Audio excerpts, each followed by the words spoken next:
ए दे जा सखिया, ए अल्लाह तेनू बहुत देगा, अल्लाह तेरी जोड़ी सलामत रखे। ओए ओ बाबा जी कोई अकल करो, ये मेरी बहन है। अल्लाह तेरी भैन दा ब्याह करावे। होश करो, उसकी शादी हुई है। ए मोतियां वाले, अगर तेरी बहन की शादी हुई है तो इसका खामन किधर है? तू साथ क्यों खज्जल हो रहा है? ओ बाबा जी आज इसकी नौकरी का इंटरव्यू है तो इसको साथ लेके जा रहा हूँ ऑफिस में। अल्लाह तेरी भैन नू नौकरी ला दे, अल्लाह करे पास हो जाए, नौकरी लग जावे। ए लग गई नौकरी, लग जानी हूँ। ये पकड़ो 100 रुपया। अल्लाह लग जानी नौकरी। दुआ करो मेरे लिए। 100 रुपया लो, साल वास्ते लगी जी नौकरी। फिर ये 5 साल वास्ते लगना तो 500 रुपया दो। ओ बीबी एक मिनट ठहरे, क्या कर रही हैं आप? उसको 500 रुपए दे रही है, नौकरी उसने लगवानी है। भैया आपने मांगना है तो अल्लाह से मांगे, अल्लाह ताला की मदद होगी तो नौकरी लग जाएगी। ये तो खुद किसी का मोहताज है, ये क्या आपकी नौकरी लगाएगा? ओए होए, इस तरह के बंदे होते हैं जो दूसरे का बिजनेस चलता हुआ देख के लाजमन उसमें टांग मारते हैं। तू उथे अपनी दुकान ला के बैठे, असि तेन कुछ किया है? वो बच्चा अगर मंग रहा है तो उन्होंने मंगने दे, तेनू की है? 500 लैके पुत्र 200 विचों इनू दे देवी। ओ भाई वो कंपनी का HR डायरेक्टर है जो नौकरी देगा उसे। HR को भी हमने भी लगाया था, उसने 1000 रुपया दिया था। नाज़रीन यहाँ लेते हैं एक छोटी सी ब्रेक। जी फरीद साहब, वो चूंकि अब यहाँ पे तो लूतियां लगाने की इजाजत नहीं है तो मैंने फिर सोचा कि चले रोटियां लगा लेते हैं।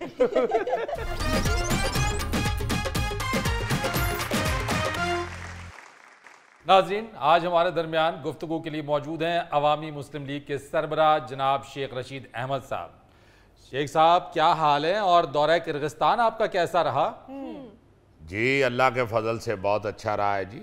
आपने देखा ही है वीडियोस मेरी जो वायरल हुई हैं, उसमें आपको अगर अच्छा लग रहा है तो अच्छा रहा है दौरा मेरा।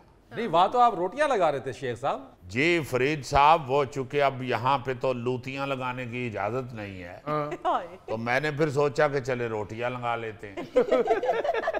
शेख साहब वो शौकियां लगाई हैं आपने? नहीं ऐसी बात नहीं है, असल में अब इंसान अपने पेट से क्या कपड़ा उठाए। बात यह है कि यहाँ तो ये लोग कुछ करने नहीं दे रहे, तो फिर मैं किर्गिस्तान गया हुआ था तो मैंने सोचा यहाँ कोई जॉब कर लेता हूँ। वो एक जॉब निकली हुई थी वो तंदूर पे, तो मैंने जाके वहाँ पे फिर ट्राई दी है और वो बड़े खुश हुए। उन्होंने कहा जी कि नान रोटी तो आप बहुत अच्छी लगा लेते हैं। मैंने कहा सारी जिंदगी किया ही ये है। अपना खाना खुद तैयार अपनी आंखों से करवाया। यहाँ भी मैं अक्सर अपने मोहल्ले में तंदूरों वालों से, रेस्टोरेंट वालों से दोस्ती करता हूँ और फिर जाके अपनी तबीयत का, अपने मजे का नान खुद लगाता हूँ। तो ये मुझे ही पता है कि नान जो है वो कितना सुर्ख होगा तो उसको मजा आएगा शोरबे में डुबोने का। इसलिए ये काम तो मुझे आता ही था। उन्होंने कहा जी कि बहुत अच्छा नान रोटी आप लगा लेते हैं, मगर चूंकि आप फॉरेनर हैं, लोकल नहीं हैं, इसलिए करैक्टर सर्टिफिकेट आपका होना जरूरी है। तो आपको मालूम है यहाँ पे जितने इन्होंने मुझ पे मुकदमे दायर किए हुए हैं, करैक्टर सर्टिफिकेट फिलहाल तो मुझे मिल नहीं सकता। इसलिए आपने देखा कि मैंने इनको अर्ज किया है कि एक ही दफा जो सजा देनी है दें, झगड़ा खत्म करें। ये रोजाना की किल जो है ये कितनी देर तक मैं बर्दाश्त करूंगा? बहुत अच्छे। जितने मुकदमात इन्होंने मुझ पे किए हुए हैं वो भुगताएं, ठीक है सजा मिलती है, भुगत लेंगे, कोई ऐसी बात नहीं। यानी लग ऐसा रहा है कि केसेस से अब आप उकता गए हैं। अब आप देखे ना, एक मक्खी होती है गाड़ी में घुसती है, बंदा उकता जाता है, गाड़ी नहीं चलती उससे। बिल्कुल। तो इतने मुकदमात जिस शख्स के ऊपर आप मक्खियों की तरह छोड़ देंगे, उकताएगा नहीं तो और क्या करेगा। बहरहाल मैं समझता हूँ कि अगर वो वक्त नहीं रहा तो ये भी गुजर जाएगा। कोई वैसे शेख साहब आजकल आपकी सियासी पेश गोइयों का एक बार फिर आगाज हो गया है। देखें, चोर चोरी से जाता है, हेरा फेरी से नहीं जाता। शेख साहब क्या कह रहे हैं? एक मिनट मेरी पूरी बात तो सुन लेना, मैं किस जुमरे में ये मुहावरा बोल रहा हूँ। अच्छा।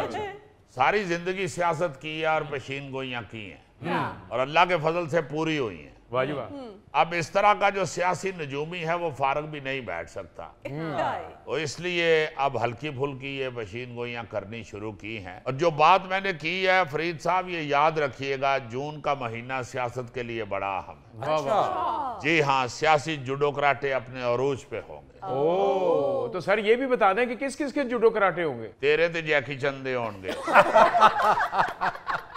तेरे भाई पशीन गोई को खोलते नहीं है, उसकी पैकिंग इस तरह की करते हैं कि अगर वो आधी भी सच साबित हो तो वो पूरी लगे। वाह। तो जूडो कराटे होंगे। अब ये मैं नहीं बता सकता कि किसके होंगे और किसके नहीं होंगे। बहरहाल ये बात सच है कि जून का महीना सियासत के लिए बड़ा है।